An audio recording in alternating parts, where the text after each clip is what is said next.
नमस्कार, बहुत स्वागत है आप सभी दर्शकों का। आप देख रहे हैं आज की खबर, आपके साथ मैं हूं अपर्णा शुक्ला। चलिए अपने इस खास बुलेटिन 3 स्टेट्स की शुरुआत करते हैं। चंडीगढ़ के नाभा ब्लॉक के गांव चहल की रहने वाली और ऑस्ट्रेलिया के सिडनी में रह रही एथलीट और थिएटर कलाकार सुखी बाल ने ऐतिहासिक उपलब्धि हासिल करते हुए पूर्वी नेपाल स्थित माउंट अमाडबलाम में को फतह कर लिया है। वे ये उपलब्धि हासिल करने वाली पहली पंजाबी और देश की 6ठी महिला बन गई हैं। करीब 21 दिनों की कठिन चढ़ाई के बाद उन्होंने गाइड सांगे शेपरा की टीम की मदद से ये सफलता पाई है। चोटी पर पहुंचकर सुखी बाल ने पंजाब का झंडा फहराते हुए इसे अपनी मातृभूमि और दुनिया भर की महिलाओं को समर्पित किया है। उन्होंने कहा कि उनका दिल हमेशा पंजाब से जुड़ा रहेगा और ये उपलब्धि हर पंजाबी के लिए गर्व का क्षण है। ਤੇ ਮੈਂ ਜਦੋਂ ਹੁਣੇ ਹੀ ਮੈਂ ਆ ਵੀ ਰਹੀ ਸੀ ਨਾ, ਮੈਂ ਬਹੁਤ ਸਾਲਾਂ ਬਾਅਦ ਆਹੀ ਸੜਕ ਤੋਂ ਆਈ ਹਾਂ ਕਿਉਂਕਿ ਇਹਦੇ ਤੇ ਮੈਂ ਬੱਸ ਤੇ ਜਾਂਦੀ ਹੁੰਦੀ ਸੀਗੀ ਜਦੋਂ ਲਾਸਟ ਬੱਸ ਹੁੰਦੀ ਸੀਗੀ ਕਾਲਜ ਤੋਂ। ਤੇ ਨਾਭੇ ਨਾਲ ਮੇਰੀਆਂ ਬਹੁਤ ਜ਼ਿਆਦਾ ਯਾਦਾਂ ਜੁੜੀਆਂ ਨੇ। ਨਾਭੇ ਨਾਲ ਮੇਰਾ ਬਹੁਤ ਪਿਆਰ ਹੈ, ਮੇਰੇ ਫਾਦਰ ਸਾਹਿਬ ਦਾ ਪਿਆਰ ਹੈ ਤੇ ਮੇਰਾ ਆਪਣਾ ਇਲਾਕਾ।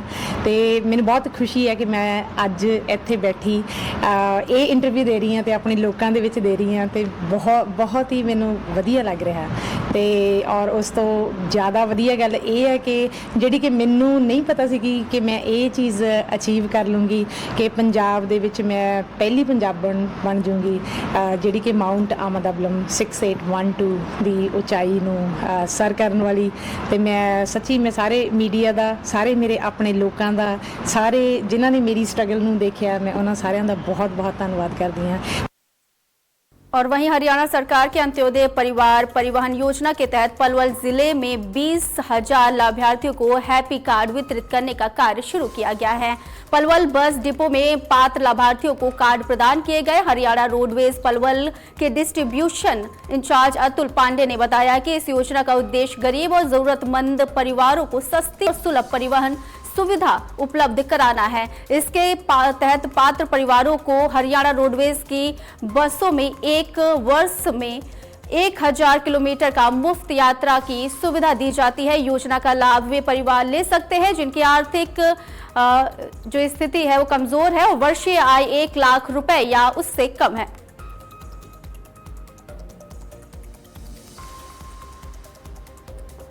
हरियाणा रोडवेज पलवल डिपो में प्राप्त हो चुके हैं और हमारे पास लगभग 20,000 कार्ड प्राप्त हो चुके हैं और उसके OTP भी जो है भेजे जा चुके हैं और बेनिफिशियरीज हमारे पास डेली आ रहे हैं और वे अपने कार्ड प्राप्त कर रहे हैं। हैप्पी कार्ड स्कीम के तहत जो है जो बेनिफिशियरीज हैं वो 1000 किलोमीटर फ्री ट्रैवलिंग कर सकते हैं और वो जो है कार्ड हमारे पास रेगुलर बेनिफिशियरी को प्रोवाइड किए जा रहे हैं। हम भोजपुर से हूँ जी और मैंने अप्लाई की थी हैप्पी कार्ड के लिए। हैप्पी कार्ड मेरे को मिल रहा है, मिल जाएगा, तो उसके लिए मैं जो है हरियाणा रोडवेज में 1000 किलोमीटर तक फ्री यात्रा कर सकता हूँ। बहुत बढ़िया योजना है जी, बहुत बेहतर योजना है। हम बुजुर्गों के लिए तो बहुत अच्छी योजना है। चलिए खबरों में आगे बढ़ते हैं, जहां पंजाब के संगरूर में आम आदमी पार्टी की संगरूर से विधायक नरेंद्र कौर भराज को समय विरोध का सामना करना पड़ा जब वह गांव राजपुरा में रामदासिया भाईचारे को विकास कार्यों के तहत आर्थिक सहायता का चेक देने के लिए पहुंचे। इस दौरान वाल्मीकि समाज के कुछ लोगों ने मौके पर पहुंच करके नारेबाजी करते हुए विरोध जताया है। उनका कहना था कि सरकारी फंड का वितरण सभी समुदायों के बीच समान रूप से होना चाहिए और वहीं विरोध के चलते कुछ समय के लिए माहौल तनावपूर्ण रहा था। विधायक नरेंद्र कौर भराज ने कहा कि भविष्य में जैसे ही अतिरिक्त फंड उपलब्ध होगा अन्य जरूरतमंदों को भी सहायता दी जाएगी। उन्होंने विरोध की घटना की पुष्टि की। बिल्कुल अज पहला चन्नो 4 लाख रुपया पार्क नूं दिता सी, 5 लाख रुपया जिहड़ा SC धर्मशाला नूं दिता सीगा। सो उहदा काम शुरू करा के आई हां। उस तो बाद हुण राजपुरे पहुंचे हुए हैं ते राजपुरे 4 लाख रुपया रविदासी धर्मशाला दे लई जिहड़ा काम सीगा लेंटर दा काम अज शुरू करवा के आए हैं। ते उस तो बाद पिंड दीयां जिहड़ियां मुख समस्यावां ने, चाहे कि आ रोड दे उत्ते मसाणी वाले पासे जिहड़े घर ने ਇਹਨਾਂ ਦੀ ਸੀਵਰੇਜ ਦੀ ਜਿਹੜੀ ਲੰਬੇ ਸਮੇਂ ਤੋਂ ਜਿਹੜੀ ਦਿੱਕਤ ਹੈਗੀ ਆ, ਸੋ ਉਸ ਨੂੰ ਦੇਖਦੇ ਹੋਏ ਮੇਰੇ ਨਾਲ ਸਾਰੇ ਅਧਿਕਾਰੀ ਨੇ, ਜੇਈ ਸਾਡੇ ਨਾਲ ਨੇ, ਸੈਕਟਰੀ ਨੇ, ਪੀਓ ਸਾਹਿਬ ਨਾਲ ਨੇ। ਇਹਦਾ ਅੱਜ ਲੈਵਲ ਕੱਢ ਲਵਾਂਗੇ ਕਿ ਪਿੰਡ ਵਾਲੇ ਪਾਸੇ ਜਿਹੜਾ ਹਾਈਵੇ ਦੇ ਪਰਲੇ ਪਾਸੇ ਜਿਹੜਾ ਲੈਵਲ ਆ ਤੇ ਇਹਨਾਂ ਦੇ ਘਰਾਂ ਦਾ ਸੀਵਰੇਜ ਦਾ ਲੈਵਲ ਆ, ਜੋ ਸਹੀ ਹੁੰਦਾ ਹੋਇਆ ਤਾਂ ਅਸੀਂ ਜਿਹੜੀ ਆ ਥੱਲੇ ਪੁਲੀ ਬਣੀ ਹੋਈ ਆ, ਪੁਲੀ ਦੇ ਵਿੱਚ ਦੀ ਅਸੀਂ ਜਿਹੜੀਆਂ ਪਾਈਪਲਾਈਨ ਪਾ ਕੇ ਉਹਨੂੰ ਪਾਣੀ ਦੀ ਜਿਹੜੀ ਨਿਕਾਸੀ ਆ ਉਹਦਾ ਪ੍ਰਬੰਧ ਕਰ ਲਈਏ। ਸੋ ਉਹਦੇ ਲਈ ਸਾਰਿਆਂ ਨੂੰ ਲੈ ਕੇ ਆਈ ਸੀਗੀ। और वहीं चंडीगढ़ में पंजाब सरकार ने ओलावृष्टि से प्रभावित किसानों के लिए बड़ा राहत पैकेज जारी किया है। कैबिनेट मंत्री हरदीप सिंह मुंडिया ने जानकारी देते हुए बताया कि 7 जिलों के किसानों को कुल 122.28 करोड़ रुपए का मुआवजा दिया जाएगा। सरकारी आंकड़ों के अनुसार 111 गांवों में कई एकड़ फसल को नुकसान पहुंचा है। इस राहत पैकेज के तहत फलकिजा को 44.24 करोड़ रुपए और श्री मुक्तसर साहिब को 43.01 करोड़ रुपए, बठिंडा को 22.83 करोड़ रुपए और वहीं मेगा को 7.73 करोड़ रुपए और अमृतसर को 5.26 करोड़ रुपए की सहायता दी जाएगी। इसके अलावा फिरोजपुर और रूपनगर के किसानों के लिए भी मुआवजा मंजूर किया गया है। किसान भरावां लई मान सरकार ਵੱਲੋਂ ਵੱਡਾ ਤੋਹਫਾ। पिछले दिनी हुई गड़ीमारी कारण किसानों के हुए नुकसान की भरपाई ਲਈ मुख्य मंत्री सरदार भगवंत सिंह मान जी ने 123.28 करोड़ रुपए का पैकेज राहत पैकेज मंजूर किया है। यह राशि 7 प्रभावित जिलों के 111 पिंडों में 92,695 एकड़ रकबे लिए जारी की गई है। जिलेवार राहत राशि का वेरवा इस प्रकार है। फाजिलका 44.24 करोड़, श्री मुक्तसर साहिब 43.01 करोड़, बठिंडा 22.83 करोड़, मोगा 7.73 करोड़, अमृतसर 5.26 करोड़, फिरोजपुर 17.10 लाख, रूपनगर 1.35 लाख। असी डिप्टी कमिश्नर को सख्त निर्देश दिते हैं कि मुआवजा वंडण की प्रक्रिया में तेजी लियाई जाए।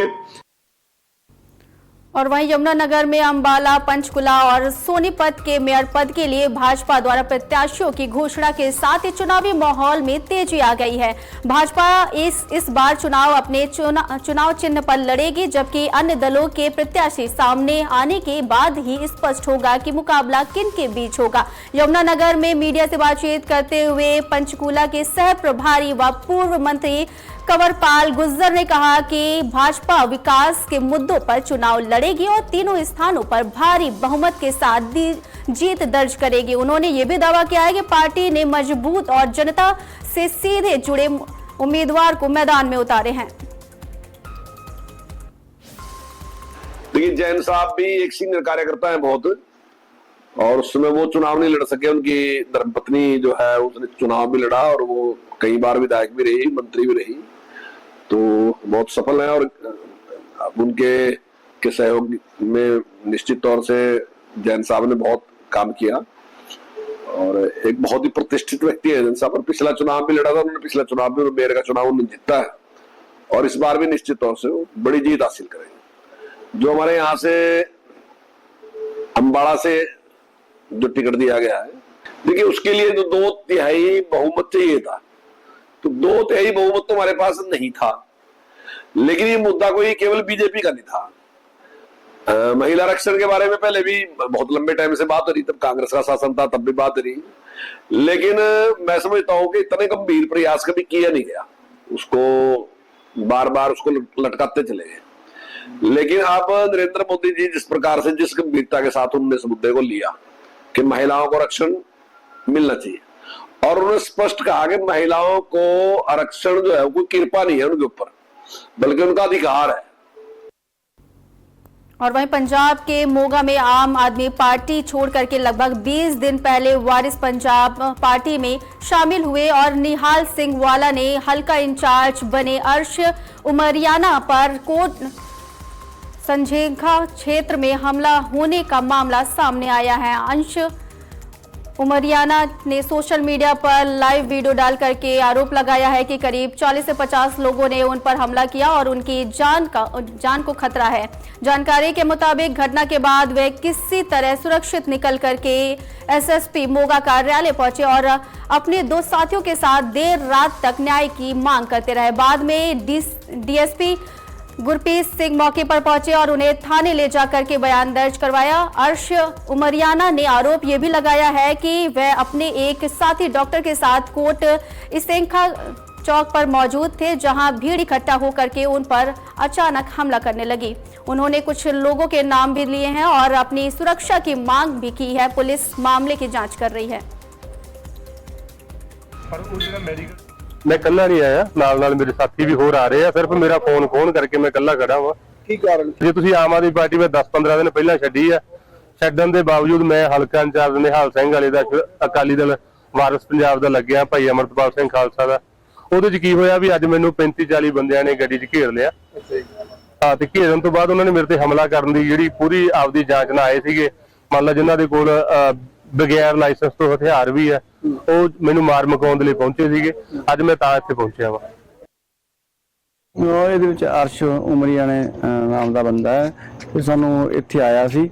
ਉਹਨੇ ਕੋਈ ਜਿਹੜੀ ਦਰਖਾਸਤ ਸਾਨੂੰ ਦੇ ਰਿਹਾ, ਜਿਹਦੇ ਵਿੱਚ ਉਹਦੀ ਕੋਈ ਆਪਸ ਵਿੱਚ ਕੋਈ ਬੋਲ ਬੁਲਾਰਾ ਹੋਇਆ।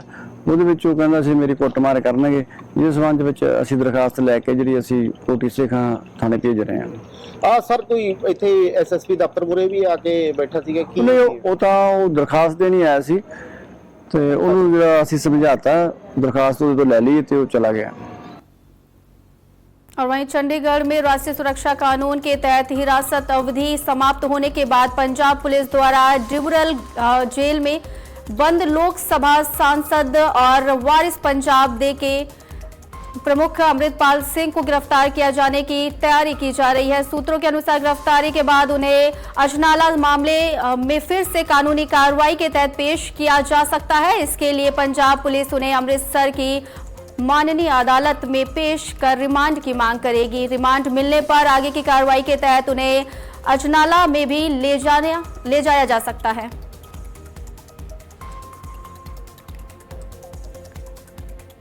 चलिए बढ़ते हैं अगली खबर की तरफ, जहां पंजाब में आने वाले दिनों में लोगों को लंबी बिजली कटों का सामना करना पड़ सकता है। Punjab state power corporation limited के अनुसार राज्य के कई जिलों में 5 से 8 घंटे तक बिजली आपूर्ति बाधित रह सकती है। जालंधर, अमृतसर, लुधियाना, भटिंडा, मोहाली और पटियाला समेत कई जिलों में अगले 6 दिनों तक बिजली कट हो जाएगी और ये भी संभावना जताई जा रही है कि इतने दिनों तक बिजली कटी रहेगी। बताया जा रहा है कि ये कटौती बिजली उपकरणों की मरम्मत और मेंटेनेंस कार्य के चलते की जा रही है।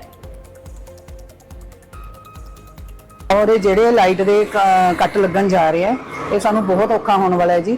ਸਾਨੂੰ ਘਰੇਲੂ ਕੰਮਾਂ ਲਈ ਫ੍ਰਿਜ ਖਰਾਬ ਮਤਲਬ ਬੰਦ ਹੋ ਜਾਣਗੇ, ਚੀਜ਼ਾਂ ਖਰਾਬ ਹੋ ਜਾਣਗੀਆਂ, ਹਨਾ, ਦੁੱਧ ਖਰਾਬ ਹੋਣਗੇ। ਅੱਛਾ, ਛੋਟੇ ਬੱਚੇ ਆ ਜਿੰਨੇ, ਉਹਨਾਂ ਨੂੰ ਕਿਵੇਂ ਦੁੱਧ ਪਿਲਾਵਾਂਗੇ, ਬੱਚਿਆਂ ਲਈ ਬਹੁਤ ਔਖਾ ਹੋਣ ਵਾਲਾ ਹੈ। ਅੱਛਾ, ਬਜ਼ੁਰਗ ਹੈ ਜਿਹੜੇ, ਉਹ ਬਿਨਾਂ ਲਾਈਟ ਤੋਂ ਨਹੀਂ ਰਹਿ ਸਕਦੇ, ਕਿਉਂਕਿ ਇਨਵਰਟਰ ਵੀ ਤਾਂ ਬੰਦ ਹੋ ਜਾਣਗੇ ਨਾ ਜੇ ਲਾਈਟ ਦਾ ਕੱਟ ਲੱਗੇਗਾ। ਇਸ ਲਈ ਸਾਨੂੰ ਚਾਰੇ ਪਾਸੇ ਪ੍ਰੋਬਲਮਸ ਹੀ ਪ੍ਰੋਬਲਮਸ ਹੈ। ਜੇ ਬਿਜਲੀ ਦਾ ਕੱਟ ਲੱਗ ਰਿਹਾ ਤਾਂ 1-2 ਘੰਟਾ ਤਾਂ ਮੰਨਿਆ ਵੀ ਚਲੋ ਠੀਕ ਹੈ, ਚੱਲ ਸਕਦਾ, ਪਰ 8-8 ਘੰਟੇ ਨਹੀਂ ਚੱਲ ਸਕਦਾ ਜੀ। ਅੱਜ ਵੀ ਲੱਗੇ ਨਹੀਂ ਕੱਟ? ਅੱਜ ਸਵੇਰੇ ਹਾਂਜੀ ਕੱਟ ਲੱਗਿਆ ਘੰਟੇ ਕੁ ਦਾ। ਹਾਂਜੀ, ਪਰੇਸ਼ਾਨੀ ਆਈ ਜੀ? ਬਹੁਤ ਪਰੇਸ਼ਾਨੀ ਆਈ ਜੀ। ਸਾਰਿਆਂ ਨੇ ਆਫਿਸ ਜਾਣਾ ਸੀ, ਬੱਚਿਆਂ ਨੇ ਆਫਿਸ ਜਾਣਾ ਸੀ, ਉਹਨਾਂ ਨੂੰ ਨਹਾਉਣ ਧੋਣ ਦੀ ਪਾਣੀ ਖਤਮ ਹੋ ਗਿਆ, ਬਹੁਤ ਪ੍ਰੋਬਲਮ ਆਈ। ਬੱਚੇ ਬਿਨਾਂ ਨਹਾਏ ਧੋਏ गए हैं देखो ऑफिस। और वहीं लुधियाना में पिज्जा शॉप की आड़ में ड्रग सप्लाई का खुलासा हुआ है। सिविल सिटी इलाके में पुलिस ने छापा मार करके आरोपी को गिरफ्तार किया है। आरोपी पिज्जा एक्सप्रेस नाम से दुकान चला रहा था। छापेमारी के दौरान करीब 400 ग्राम सफेद पाउडर बरामद किया गया है। पुलिस अब इस नेटवर्क से जुड़े अन्य लोगों की जांच में जुटी हुई है, जबकि परिवार ने अनजान होने की बात कही है।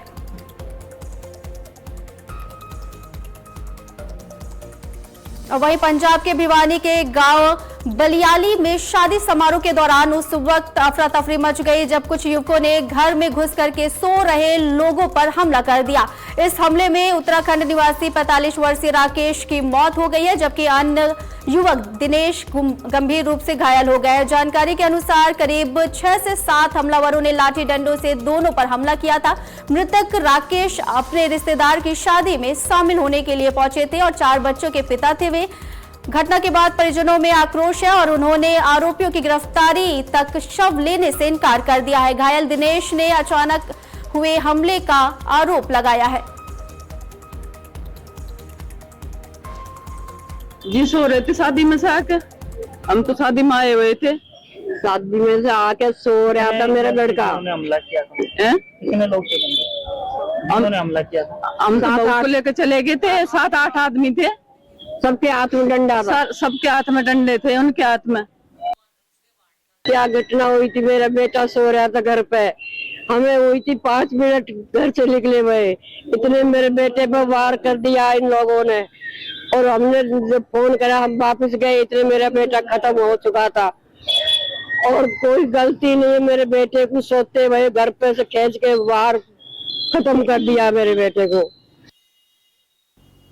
वहीं चंडीगढ़ में पुलिस के ऑपरेशन सेल ने अवैध हथियारों की सप्लाई करने वाले एक अंतर्राज्यीय गिरोह का भांडाफोड़ करते हुए बड़ी सफलता हासिल की है। जांच में सामने आया कि ये गिरोह उत्तर प्रदेश और मध्य प्रदेश से हथियार ला करके ट्राई सिटी, पंजाब और हरियाणा में सक्रिय गैंगस्टरों को सप्लाई करता था। एसपी गीतांजलि खंडेलवाल ने जानकारी देते हुए बताया कि inspector Harinder Sekhon, admin inspector Jaspal Singh और इंस्पेक्टर सतविंदर सिंह की टीम ने कार्रवाई की है और आरोपियों को गिरफ्तार किया है। गिरफ्तारी के दौरान उनके पास से 44 पिस्टल और 15 जिंदा कारतूस बरामद किए गए हैं। चंडीगढ़ पुलिस के ऑपरेशन सेल ने चंडीगढ़ सिटी में क्रिमिनल एक्टिविटीज की रोकथाम के लिए एक स्पेशल ड्राइव चलाई और इसके चलते हमने 8 एक्यूज्ड क्रिमिनल्स गिरफ्तार किए। उनके पास से 14 पिस्टल्स और 15 लाइव कार्ट्रिजेस की बरामदगी हुई है। ये सभी के सभी एक्यूज्ड एक इलीगल वेपन ट्रेड का नेटवर्क चलाते थे ट्राई सिटी में और ये सभी किसी ना किसी गैंग से कहीं ना कहीं कनेक्टेड हैं। इनका जो मेन मोटिव था वो किसी भी इंसिडेंट में अगर गैंगस्टर्स को वेपन्स चाहिए तो वो प्रोवाइड कराना था और ये वेपन्स को अधिकतर मुरादाबाद, यूपी और एमपी से प्रोक्योर करते थे। और वहीं अमृतसर की शिरोमणि गुरुद्वारा प्रबंधक कमेटी द्वारा सचखंड श्री हरमंदिर साहिब के पूर्व हेड ग्रंथी ज्ञानी रघबीर सिंह के निजी सामान की तलाशी के आदेश देने का मामला सामने आया है। इस कार्रवाई को लेकर के जत्थेदार ने कड़ी आपत्ति जताई है और इसे मानसिक प्रताड़ना बताया है। ज्ञानी रघबीर सिंह ने आरोप लगाया है कि उन्हें जबरन सेवा मुक्त किया गया और उनके 2 वर्ष से अधिक के कार्यकाल के बावजूद समय से पहले रिटायर कर दिया गया है। उन्होंने ये भी कहा है कि उनकी रिहायश से सामान ले जाते समय सेवादारों से लिखित हस्ताक्षर कराए गए हैं और उनके निजी सामान की जांच भी कराई गई है, जो कि अपमानजनक है। जा रहे पिछले दिन सामान मेरे चुके गया और खाली किया गया। देखो, सब तो पहला तो मैं बेनती जरूर करा कि जो रहायश है ਤੇ ਸੱਚਖੰਡ